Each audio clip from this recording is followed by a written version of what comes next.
We're jumping right away into game number 4 here. Still match point for Magic, but Numudan taking the first steps towards a recovery here. Still looking to take down Magic, and this is going to be on his own home map here in game number 4. Can Numudan do it? Can he begin the reverse sweep? He's definitely been entertaining us in this series so far. Now, we saw this matchup at the beginning. Magic was able to make it a very clean win for the Malians.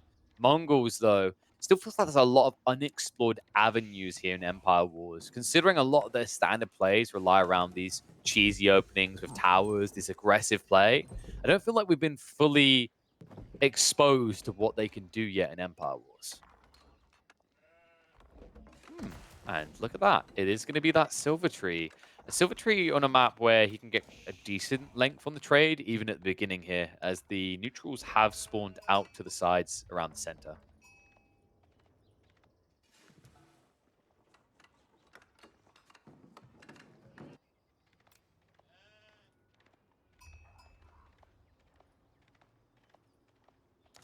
So just checking the scouting patterns, by the way. It's not as much of a deal for either player in this game, but like if you have to go hard enough food, it can help a little bit. Because we have to remember, for the Malians, they go hard into the deer stacks, and they're easy peasy happy as can be. Not deer stacks, sorry, the cattle, and they're happy as can be.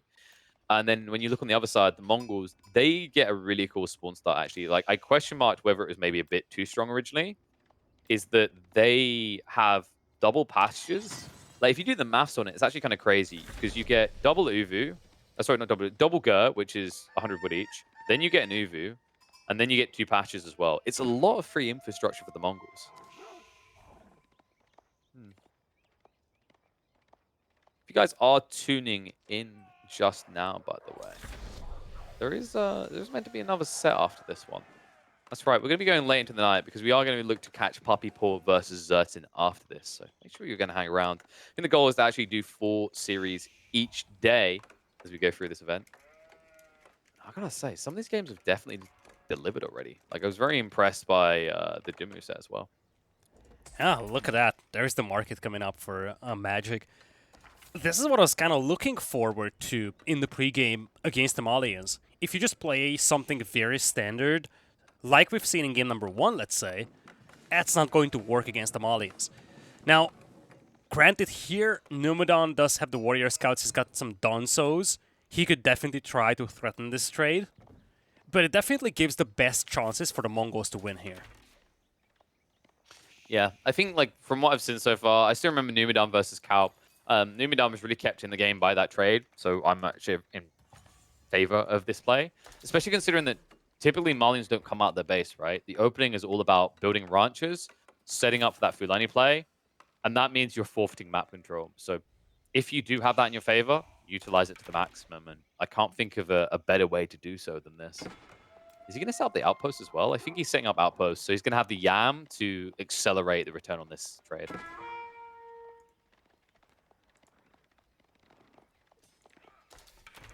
For now, Warrior Scouts out here. That's a lovely tower to start things off with, and he's got some Keshik as well. Numudan doesn't really have a substantial standing army, just a handful of Donsos. And when Magic is already mixing in archers, that gets me concerned for Numudan. Now, the rough part is, like, Numudan hasn't done the follow-up, which is typically javelins, right? Like, I think he is just being a bit gluttonous. Like, archer range finally being added in, but remember, for Magic, like, the goal here is pretty smart. He's just going to keep his opponent contained. Yes, the counter's going to come out, but, like, no stage do I expect Numudan to come out into the mid-map, which means that trade is going to flourish.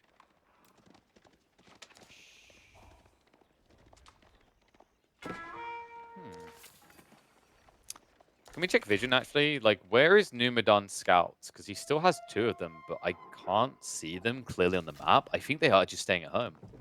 Oh, wow. Yeah, that is problematic. We talked about this in the earlier series. Like, you have 2 scouts, use them. Yeah, for now, he has 2 scouts out there. Oh, villagers getting caught by the 2 Keshik. That's a nice pickup over there. Villager gets killed. Mining camp also denied. So, that's going to force him to retract further, right? Like, I'm actually also looking at the gold vein locations. It's almost like Numudan has them in some ways close enough to his base that he doesn't want to come out. And the cool thing about what Magic is doing here is this relentless aggression to try and find ways in with a few Keshiks is convincing Numudan that the story is he's fully aggroing me. We know that's not the case. Numudan still doesn't have confirmation. Yeah, that's a big thing, and those traders have been taking some turns now.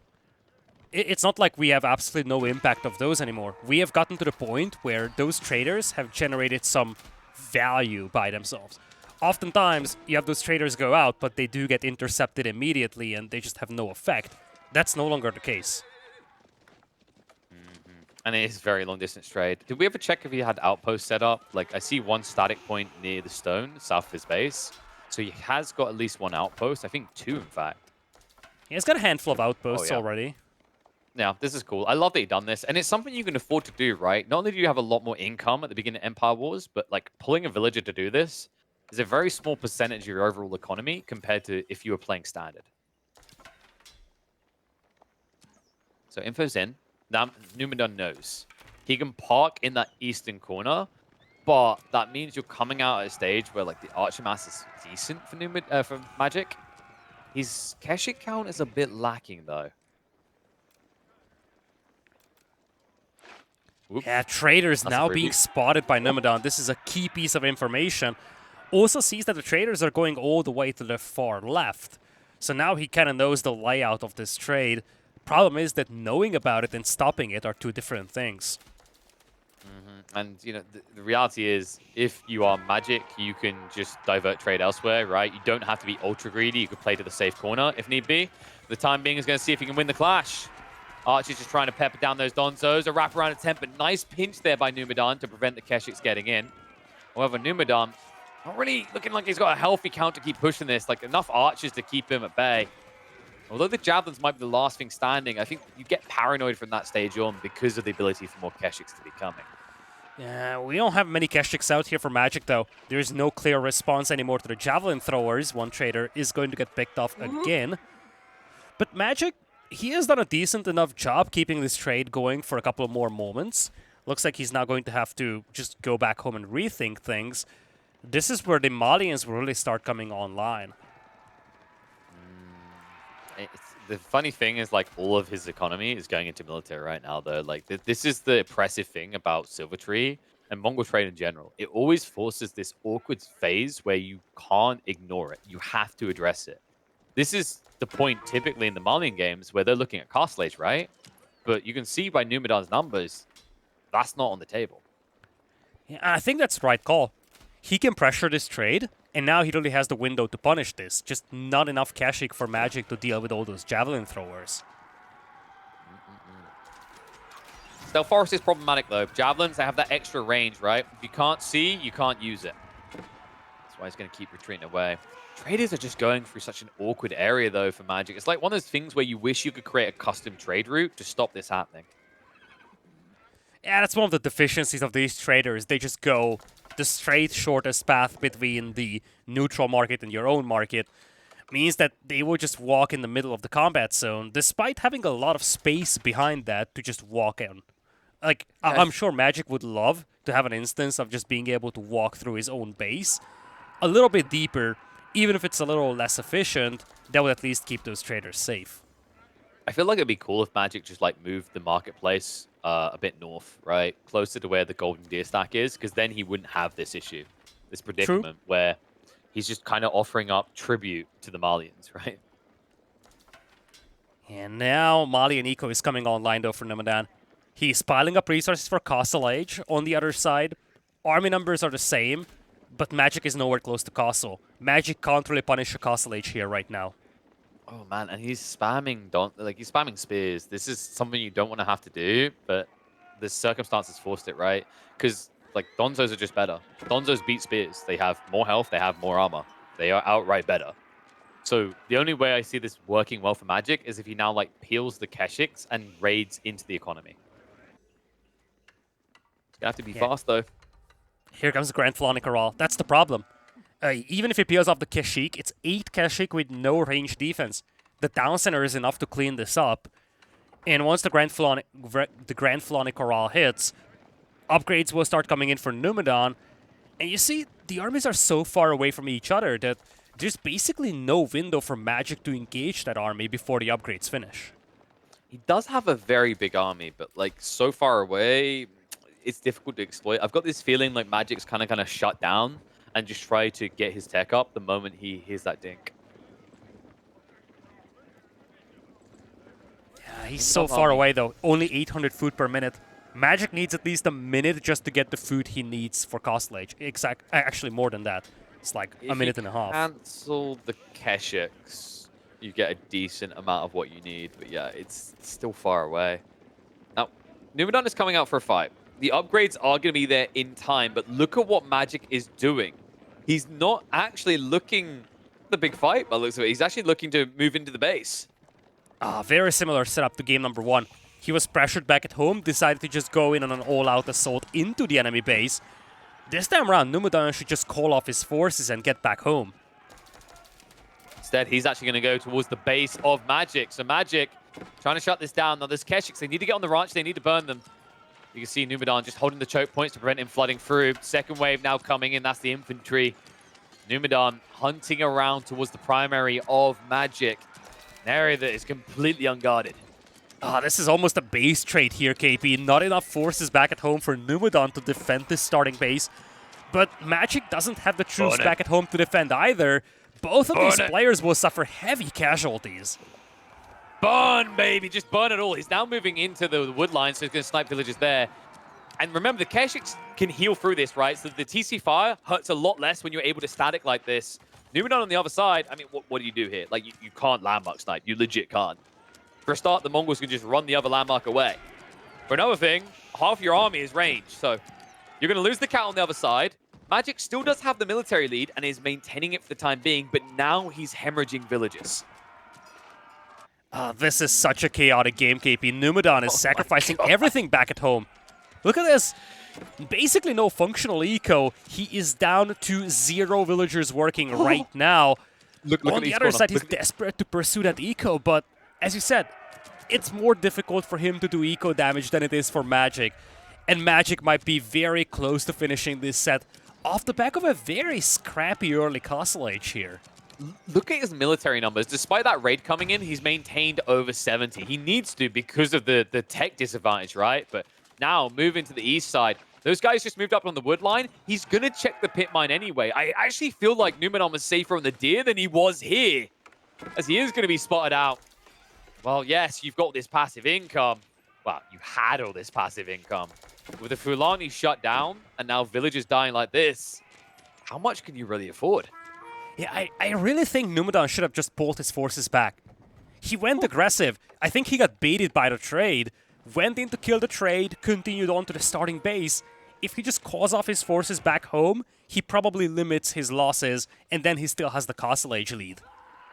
You know, whenever I watch a Malian player try to like eat all the dead cattle where the ranches should be, it's like watching someone who dropped ice cream and licks it off the floor. Sadly, there aren't that many people to lick ice cream off the floor in this one, because most of them have vacated the base entirely. 47 villagers against 67, and a lot of the passive resource income is now gone for the Malian player. And that's why Magic's going to keep gunning, because he's forced the army home now, right? So behind this, Magic starts to bolster his eco again. Yeah, but wait a minute. For the moment, Flash coming in. Keshiks are going to start to just wail on the enemies here. There's 20 Donzos involved in this combat, though. Archers are just being traded out. Numudan now starting to take the lead as his military force is bigger. These Keshiks, just half of them not really even involved in what they needed to be. Magic's going to get cleaned up. Yeah, this is what was supposed to happen 2 minutes ago. Magic had no food income, by the way. He was down to 60 food per minute, so he had no choice, or he had no option to just replenish his forces at this point. Now he's back to 500 per minute. His eco is back on track, but Numudan has cleaned this up, and he lives to see another day here. What an absolute madness here for game number 4. It's absolutely wild, actually. Like, you think about that fight more, and it's like Magic had ways of getting out. It's almost like he felt like he was strong enough, but the choke point prevented any wraparound with the Keshiks, and you know you're counted anyway. It's just, you can see it in the destroyed value. The way that Magic was winning this game was by not fighting directly, right? The cattle, the idling, finding villages. Every time it turns into that trade eco game, Magic wins. But every time he comes back to this big question mark of the staged fight, it's so one-sided in favor of the Malians. Yeah, Numudan now has a lot bigger army. Magic is trying to get up to Castle Age. He has the food eco for it now, but he's lacking gold. The traders were disrupted, and look at this. That's where all the food is coming from. The hunt now being denied. A lot of eco being lost here for Magic. And he's not in a position to now go back into the base of Numudan, right? He's not in a position to try and hunt down the remaining villages. Instead, he just has to try and take the fight. He gets around the backside on the Javelins, but just so many Donzos here. Javelin count just looking incessantly high. I don't really know what Magic's endgame solution is here. If he can just keep grinding this out in weird positions for like another 10 minutes and the traders don't get killed, great. But look at what's coming behind this for Numudan. A lot more troops. Yeah, and look at the resource bank he has. He's got a lot of food, a lot of gold to work with, basically no wood at this point. He's going all in on the Javelins, but it's not like Magic has a response to that. KP, it looks like we're going into a game number 5 here. And that would also be on Numudan's own home map. He opted to go for Magic's first and second home map after his 2 losses. Gutsy call, but it seems to be paying off now because he can play the decider game on his own home map. Oh, yes. And, you know, you're at a stage in the game where if Magic doesn't want to get the hell out, Numudan's going to force him because he's in a position where he could easily double the age of Magic. Look at that resource bank, right? Like, he could keep scaling army. He could just go for the greed. I hope he goes for 200 pop first because I think the only way you get Magic back in this game is if you try to now play greedy. Yeah, traders not given enough room now. And you see Magic is sitting on a bunch of archers against the full Javelin army. Now it's just a matter of those Javelins being able to dive underneath the TC even and just shutting down all the eco.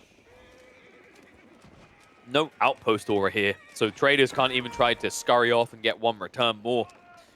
Just fully oppressed in this area, and look at how many villages are here, right? This is the do or die point, Magic. And you can't look away from these fights anymore. It's crazy to think as well, man. Like, Numudan made a very questionable choice earlier in this game, but Magic, after making such a great trade, gave it back over. I think we are indeed going to get that fight at that game 5. Yeah, I feel like as much as Magic was able to dive into the enemy base, he only killed 12 villagers. Sure, most of the Malian resource income is coming from the passive resources, but 12 villagers killed for all that dive is just insufficient. What an absolute madness here for game number 4. Basically a double base trade, yet Magic wasn't able to inflict enough damage to justify being behind in terms of Castle Age timing. I mean, honestly, I think he done the damage. He just has to keep doing it, right? Like, this game was decided by the fact that, like, Magic got caught trying to leave or trying to hunt more, right? And the moment that stage fight happens, like, you see why the Malians is such an oppressive pick, an incredibly strong civ. Yes, I know it's Castle versus Feudal Age, but that's all the more reason you just keep doing this weird guerrilla warfare strategy.